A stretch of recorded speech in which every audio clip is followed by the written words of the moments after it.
Guys,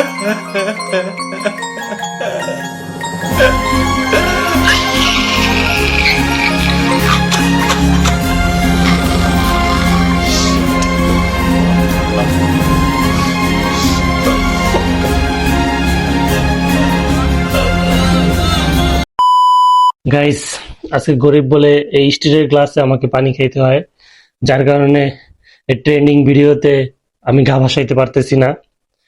আর হলুদের কথা কি বলবো, যদি ভাতে 1 চিমটি লবণ বেশি নেই, এটার জন্য মনে করেন যে 10 বার জবাব দিয়ে করতে হয়। এই হলো আমাদের গরিবদের অবস্থা। এরা চাইলেই ট্রেন্ডিং এ গা ভাসাইতে পারে না, কাঁচের গ্লাস দিয়া ভিডিও বানাইতে পারে না। এই হলো আমার স্টিলের গ্লাস। অনেকে হয়তো বা বলতে পারবেন, ভাই আপনি পিছে তো কতগুলো গ্লাস দেখা যায়। আসলে ভাই এগুলো কিছুই না, এগুলো হলো আমার ব্যাকগ্রাউন্ড এডিট করা। এটা সিরিয়াসলি নিবেন না, মনের কষ্টে পিছনে একটা ব্যাকগ্রাউন্ড লাগাইছি। আর ট্রেন্ডিং ভিডিওতে যেভাবে গা ভাসাইতেছে সবাই, আল্লাহ জানে ভাই হলুদের দাম কি অবস্থা হয়, কত বারে হলুদ আর লবণের দাম। অনেকে লবণও ব্যবহার করতেছে, অনেকে হলুদও ব্যবহার করতেছে। হলুদটাই বেশি চলতেছে, আল্লাহ জানে হলুদের দাম এখন কোথায় পৌঁছায়।